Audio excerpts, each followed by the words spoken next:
James Craig, the Colorado dentist, arrested for poisoning his wife with a protein shake. His trial is about to begin. Today, what happened, what it means, and what's next for James Craig, the alleged killer dentist. We're going to walk into this without preconceived anti-dentite notions here, Stacy. Okay? Well, then, you know I know you're an anti-dentite, and I don't know why. I'm not. They are their own group. We got to respect them.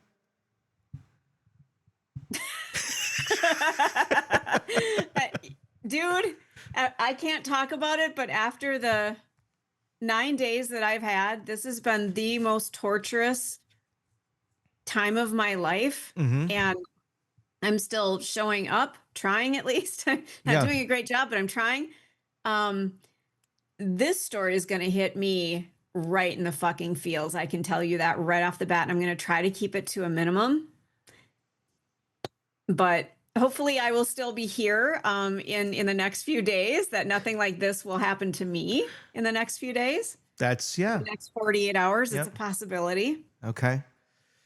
I'm putting it out there so that when you do the story about what happened to me, you can go, she predicted this, and then play this clip right here. Let's hope that nothing happens. Yeah. But you are being safe, and you have people and friends, and we won't go into more detail, but anyway. Yeah. But yeah, so you're not completely an anti-dentite, you're just selective anti-dentite. I'm surrounded by a lot of dentists. Okay. And most of them are okay. Okay, so you're not completely okay. Well, all right. The one that concerns me is not a dentist. Okay. So there was anti-dentite is actually a phrase from Seinfeld. Did you know that? Because there was an episode. I did recognize it. There was an episode where, like, are you an anti-dentite? Yeah. So that's funny. But almost sounds like anti-Semite. So that's probably why they grabbed it. Anti-dentite. Yes. Oh yeah, I never even thought of that. Yeah, that's probably the connection. Anyway, let's be honest. When you hear a Colorado dentist arrested for poisoning his wife with a protein shake, you probably assume it might be, kind of a bad Netflix script. Nope. This one's real. His name's James Craig, DDS, former suburban family man, churchgoer, and allegedly amateur toxologist. This guy, I remember this. We've talked about this guy before. It's just his trial has been on hold and then postponed over and over. We were talking about this guy about almost 3 years ago. Yeah. At the beginning of this podcast, right when we started, this was one of our early stories, actually. Well, he's now starring in his own real-life horror story. It's the twisted tale of marriage, murder, cyanide, and court delays so bizarre they almost sound scripted. So we're going to get everybody caught back up into where this is at after these several years, because his trial, supposedly, going to be starting. So we'll be watching that and reporting on it for you. So let's dive into the history of James Craig and the story. The alleged killer husband whose defense team fell apart faster than his alibi. So what happened? At the beginning, Angela Craig, she was 43, mother of 6, married for 23 years to James Craig. And they're Mormons. Started feeling very sick. Plot twist. Well, I don't know if it has anything to do with this other than they have a lot of kids, but it was another of the many cases that we have unproportionally that involve Mormon murder. There's something in the water. So 23 years together, she started feeling sick in early March of 23. Not flu symptoms, seizures, hallucinations, full shutdown of body functions. The kind of sickness that makes doctors think, hey, maybe we should call the cops. Turns out they did. She landed in the hospital on March 15th. 3 days later, brain dead. This is a healthy 43-year-old woman. This just doesn't, happen. No. Within 24 hours, James Craig was in handcuffs, accused of slipping a fatal dose of potassium cyanide into her protein shake.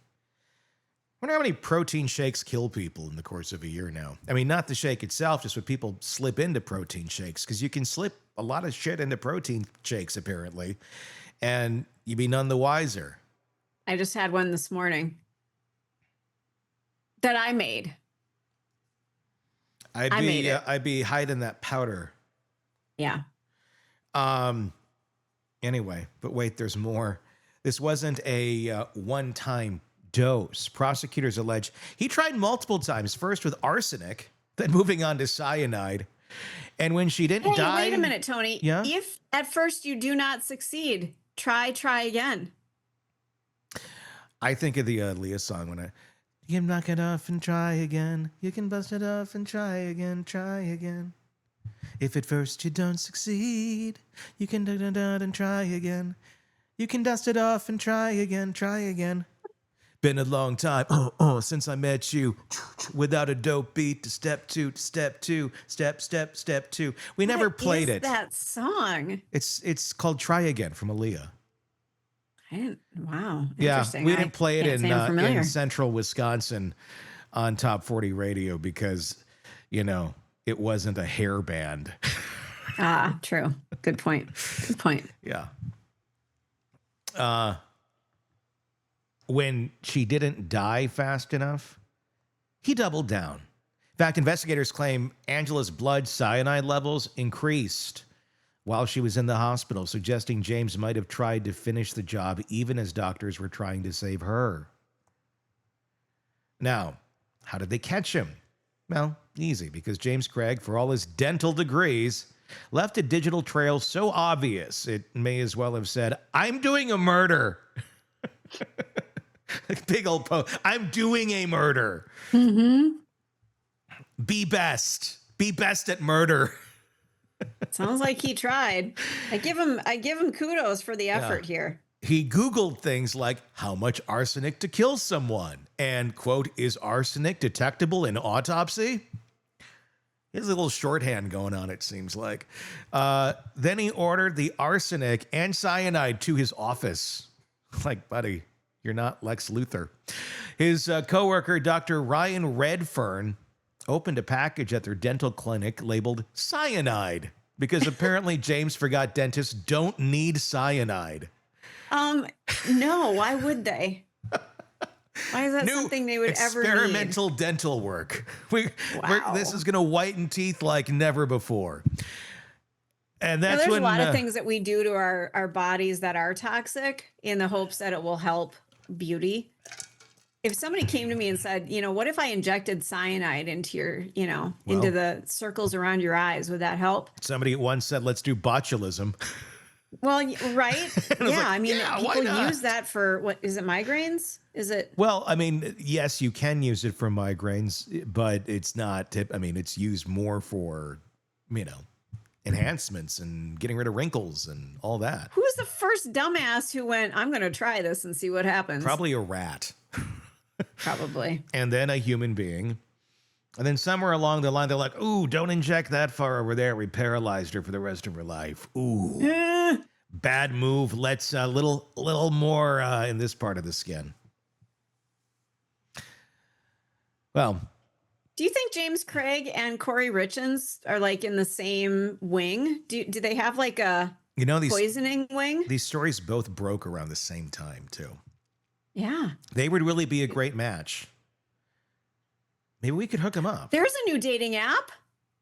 Killers. Oh, my gosh. Wow. So you swipe the throat or you punch in the stomach? You swipe the throat or you punch it. So punch in the stomach means you're interested? And swiping the throat? Kind of like a friendly punch. Okay. Swipe to the throat is no. Okay. That's a block. All right. Something. Then it animates the picture for you, too. Yeah. Well, with AI, that wouldn't be hard. Wow. There you go.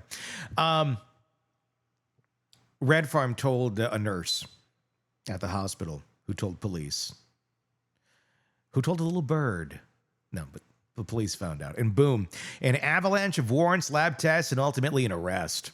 Gets worse. Craig allegedly told Redfern that Angela had asked him to order the cyanide because she was suicidal.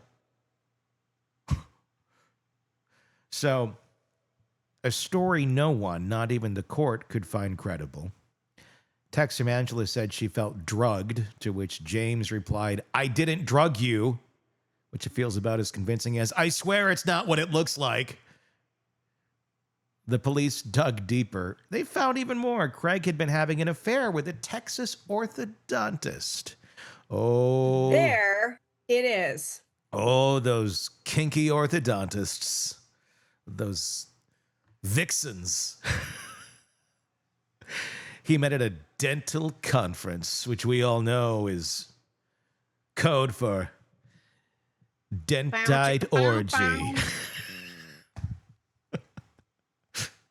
Let me bring the drill out. You want Mr. Thirsty? Oh my God. Here comes Mr. Thirsty. I'll show you a dental dam, honey. Oh, God. This is why you hired me. Don't sit there and look at me like I'm insane. This is I'm why laughing. you brought me on board. I'm not looking at you like you're insane. I'm laughing. So, that's what goes down at the dental conferences. It's not just dentists.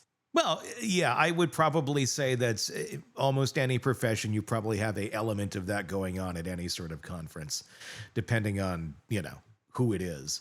Tony, there was a time that I worked in the electronic industry right out of college. Mm-hmm. And they sold hard drives. This company did in Minnesota. And that's about as far as I'm going to go with that discussion. But they would go out to CES, which is out in Las Vegas. The Consumer Electronics Show, yeah. Correct. And it was complete debauchery. They would buy like 24 packs of condoms and, their wives, send them off. They come to work. Everybody carpools to the airport and they go. Oh my and like God. they stockpile. Here's just condoms. And I'm like, wow, people. It was just, we're talking cocaine on the table, condoms in the pocket. It was all of it. And these are some of the most straight-laced nerds you'd ever seen in your life. Yeah. But they let their freak flag fly out in Vegas for CES. It's almost like that episode of the Righteous Gemstones early on where they all get busted and it's, yeah. Like The Hangover too. Yeah. Really, the stories that I heard, and I heard it from people who don't lie. Sure. Like the straight-laced ones that would go out there legitimately to be at the conference and learn something. We're just appalled by their coworkers who didn't even go to the conference half the time. I don't think they were there for everything else. I'm sure. I don't think it's a shock that that's a thing with a certain sect of the population that's what they do. But he even flew her out while Angela was dying in the hospital bed. Romance, right? Just nothing says love like that. Prosecutors believe the motive here was a mix of financial gain. Craig had $3.4 million in life insurance on Angela. And the classic "get rid of the wife so I can shack up with the mistress" cliche.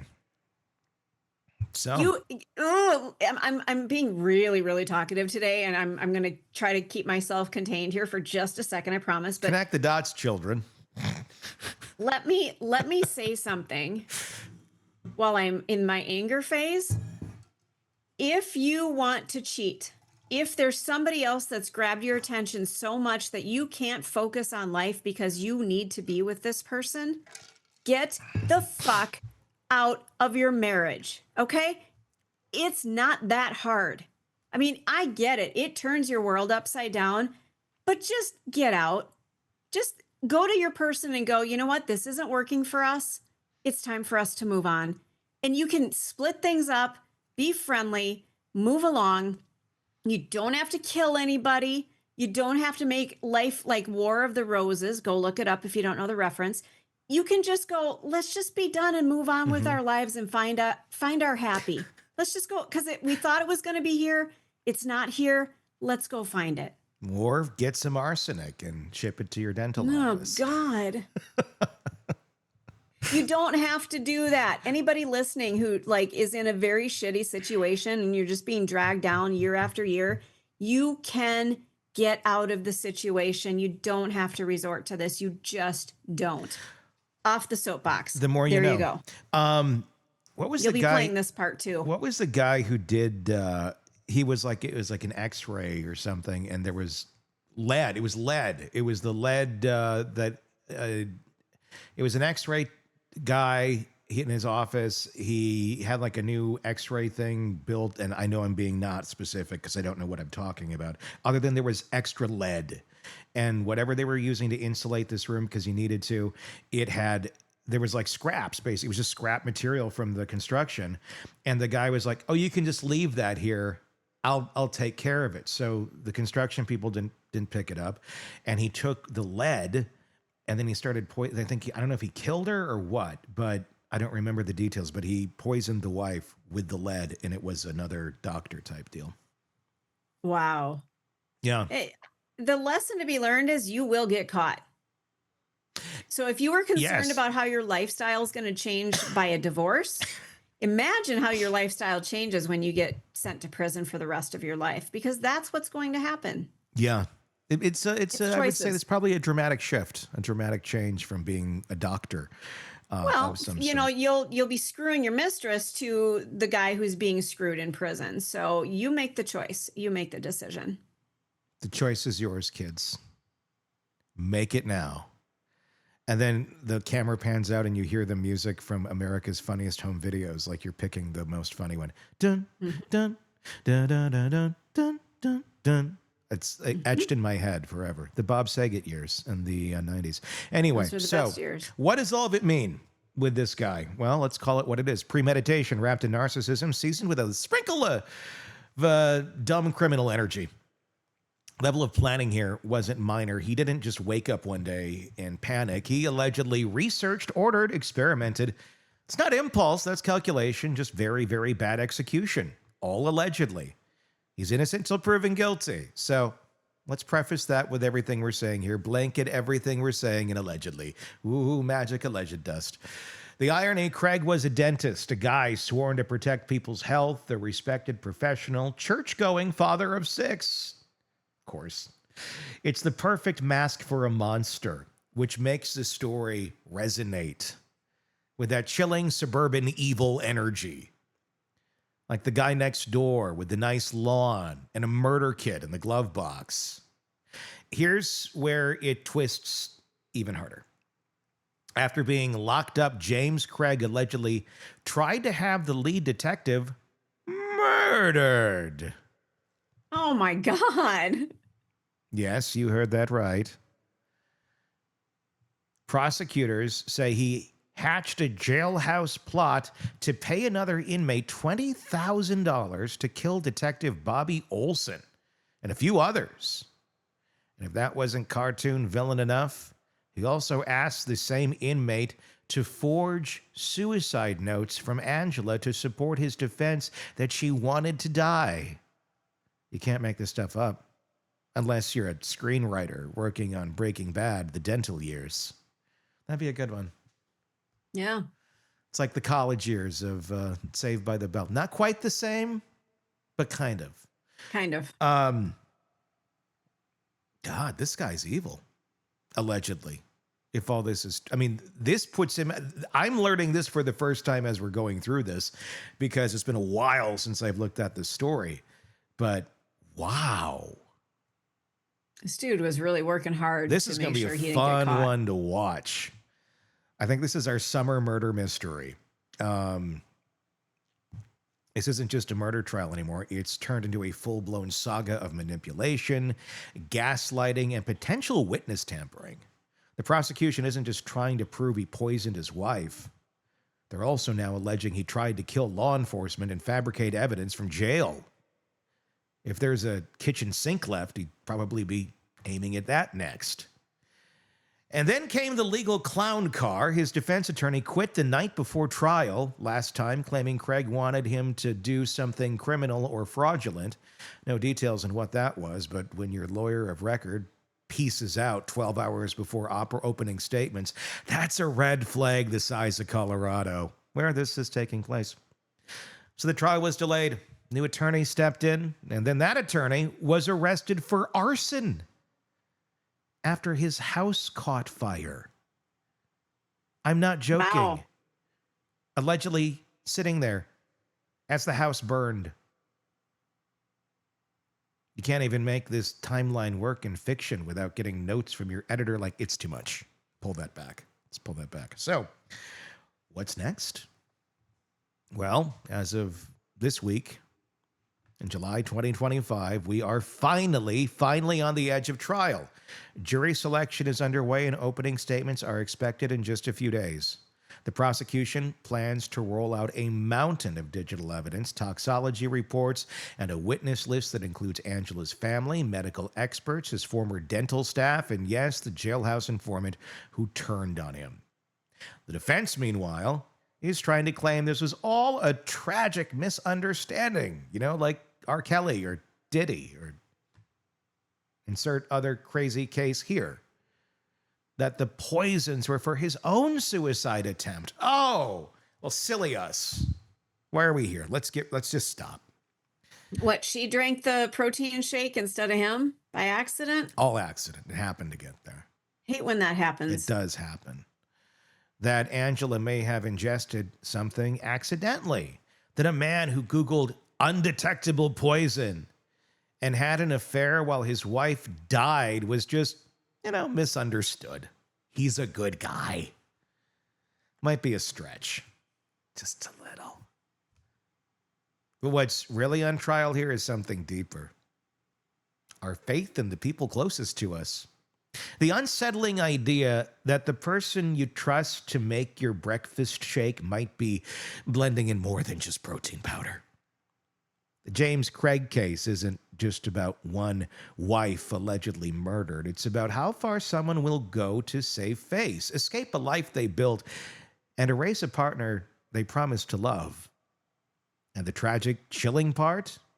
Angela never saw it coming. That's a real story behind the headlines. A dentist, a shake, a calculated betrayal, and a trial that might finally deliver the justice Angela Craig and her 6 children deserve. We'll keep watching this one. And if it's broadcast, we will broadcast it. And Stacey, I bet this one's going to get traction. Yeah. I just started paying attention back to this one today, but we'll follow it. And we'll report on it for the next however long it takes. I'm gonna do another deep dive on this to get myself caught up. But this is gonna be a fascinating one to watch. I mean, it already was, but now he's trying to get people killed allegedly. And I want to know about that attorney more with the house that was on fire, and he was allegedly sitting from reports I've seen. And look, I have no way to verify any of this at this moment in time. This is just as I was getting ready for this. So I could be completely off. This is all 1,000% allegedly. The house fire, I guess the guy was allegedly, from what I was hearing, he was like on his porch, there waiting for the cops to come. Like, what did you do here? Like, what's going on? Like, I don't know, mental break. I got to look into that more. Again, like I said, I may be completely off. So I got to look into that more. But cool. It's weird. There's a lot of weird. What did he tell his first attorney? That he had to quit. And the fact that this guy's willing to go to these lengths, this is like a monster. This is not just a narcissist who didn't get his way and was trying to have an affair. This is a guy who's willing to destroy anything along his path if these claims are true. Mm-hmm. And he looks like kind of a normal dude. Yeah, he kind of does. I mean, God, he was face to face, literally, with lots of people in his practice. Can you imagine being one of his patients going, he did what? What the hell happened? That guy was like right here in my face. I wonder if drugs were involved on his end. Like, I mean, it's quite an about face to be married for that many years and then suddenly like have this kind of a mindset of you can go try and put hits on people. And like, it's extreme, even for someone who tried to kill their partner. How do you have that kind of a breakdown? I mean, is it, or just does he have a history that nobody else knows about or they haven't found out yet? It's possible. I don't know. I don't know how at 22 years of marriage, then you're suddenly starting to have this long distance affair. I don't know. I've never cheated. So I don't know what would be considered normal for something like that. I think you start to get a dopamine hit Well, from every time you get away with it. well, and does it mean that 22 years he started doing that, or is that one would almost guess there's a pattern of this from a far, far long time? But who knows? I mean, sometimes maybe, you're in a long marriage and you end up being unhappy, but you were happy for a good chunk of it, so you did it. I don't know. I just wonder Or if you've there's. always been that way. I just wonder if there's a history of that. I don't. Yeah. I mean, I don't know. It's a big one to watch. So we'll keep our eyes on that one. Let us know in the comments section what your thoughts are on this case. And do that on YouTube. Search Hidden Killers with Tony Bruschi, and that's where you can weigh in. Be sure to press subscribe wherever you're listening or downloading so you don't miss any of our episodes here at True Crime Today of the Hidden Killers podcast. Until next time, for Stacy, I'm Tony. We'll talk again real soon. Craving non-stop true crime updates? Press subscribe now and get the latest cases, analysis, and expert commentary delivered straight to your feed. Only from the Hidden Killers podcast and True Crime Today.